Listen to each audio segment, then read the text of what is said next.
Salut à tous, j'espère que vous allez bien. Alors aujourd'hui, on va un petit peu faire un récapitulatif des travaux effectués par mes élèves ces 2 dernières semaines autour d'Edward Hopper. Vous avez sans doute vu les 2 vidéos que j'y ai consacrées. Alors attention, ce n'est pas un cours de peinture, ce n'est pas un cours de copie de tableau à l'identique, hein, on n'est pas tout à fait dans ce cadre-là. Moi, je suis un prof d'art qui explique un petit peu, qui décrypte certaines intentions de l'artiste présentes dans son œuvre, certaines intentions cachées. Donc voilà, on va voir ça, et puis ça sera aussi l'occasion peut-être de leur donner quelques conseils en perspective, et puis en gestion de la lumière et ce genre de choses. Voilà. Alors on commence par le tableau 11 AM, une chambre, probablement d'hôtel, une jeune femme nue qui attend sur un fauteuil en regardant par la fenêtre.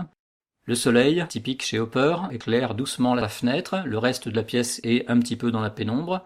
Alors Michel a choisi de représenter une partie de ce tableau. Ce qu'il a très bien réussi d'abord, c'est la couleur de peau de la jeune femme. Il a respecté ce côté gris un petit peu pâle, un petit peu diaphane. Tout comme les couleurs des montants de la fenêtre, le soleil est relativement doux, c'est un jaune très subtil.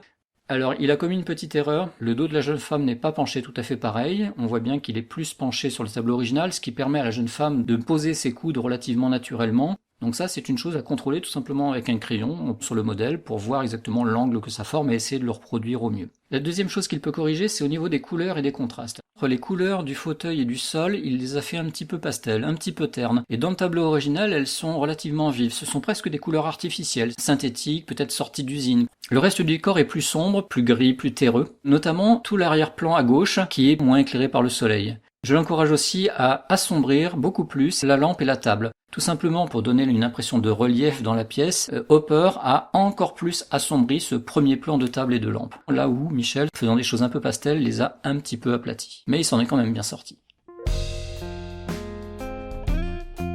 On passe maintenant à l'interprétation de Fabienne. Et comme vous pouvez le constater, c'est assez différent. Elle y est allée à fond dans les couleurs, c'est presque pop art, hein, dans le style. Alors, j'ai pas grand chose à redire, bizarrement. Ce n'est pas du tout le même tableau, et pourtant, ça fonctionne selon moi. Le personnage est campé correctement, les couleurs flashy y sont, et alors la nuance, c'est d'avoir mis des couleurs flashy artificielles dans le reste du décor. Alors, qu'est-ce que ça change? Simplement, ça raconte une autre histoire, parce que autant dans l'autre, on pouvait imaginer une chambre d'hôtel un petit peu triste, une femme attendant peut-être un fiancé qui tarde à arriver. Ici, il y a beaucoup de roses. C'est peut-être une chambre de fille, peut-être la chambre de cette femme. Et alors du coup, c'est un petit peu bizarre parce qu'on se demande ce que cette fille fait à attendre à la fenêtre. C'est un peu triste. Peut-être qu'elle est un petit peu folle. Là, on peut vraiment comprendre d'ailleurs le travail de Hopper puisque les nuances de couleurs flashy ou de couleurs ternes, de couleurs sombres ou de couleurs claires, c'est tellement subtilement dosé que ça nous raconte une histoire. Et Fabienne, en changeant ses paramètres, nous en a raconté une autre qui est tout aussi intéressante et assez originale. Moi, j'aime beaucoup.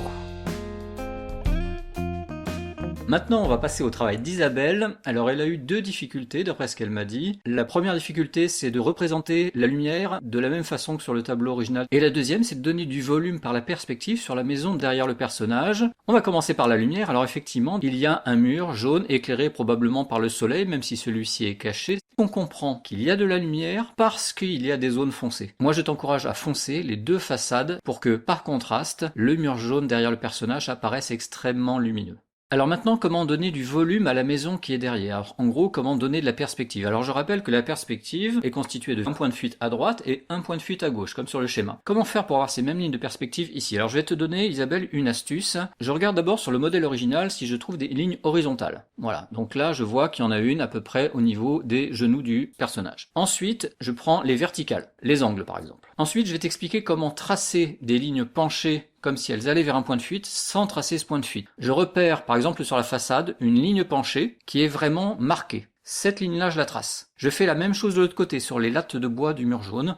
Je prends une ligne vraiment marquée et je la trace penchée comme sur le modèle. Je prends une mesure ici, je divise par 2, je fais un petit trait. Je prends une mesure là, je divise par 2, je fais un petit trait et je trace. Et en réalité, cette ligne que je viens de dessiner, elle va vers le même point de fuite que celui de la ligne plus haut, sans tracer le point de fuite. Et ainsi de suite. Voilà, je vous montre les dessins de Fabienne et Guylaine avec la version originale de Hopper, agrémentée des fameuses lignes penchées bien marquées, et également la version de Marie-Christine, qui n'a pas eu le temps de finir son dessin de ce très beau tableau qui s'appelle 7 AM. Marie-Christine, justement, qui va m'aider à conclure avec son interprétation du tableau Lighthouse, une très jolie version à l'aquarelle, je pense. Je le rappelle, l'obsession graphique de Hopper, c'est de montrer qu'il existe un éclairage en dehors du cadre. On ne voit pas le soleil, mais il éclaire toujours la scène et on le devine grâce à des lumières et des contrastes très forts à certains endroits. En fait, quand on cligne des yeux sur un tableau de Hopper, on voit tout de suite se foncer les zones contrastées et s'éclaircir les zones lumineuses. Et donc ça permet de savoir à quel endroit il a insisté pour mettre du contraste. Ça ira pour les conseils, j'ai pas envie de vous saouler, donc on se retrouve très vite pour une nouvelle vidéo, peut-être sur Hokusai, on verra si mes élèves ont bien travaillé. Sur ce, je vous laisse, ciao.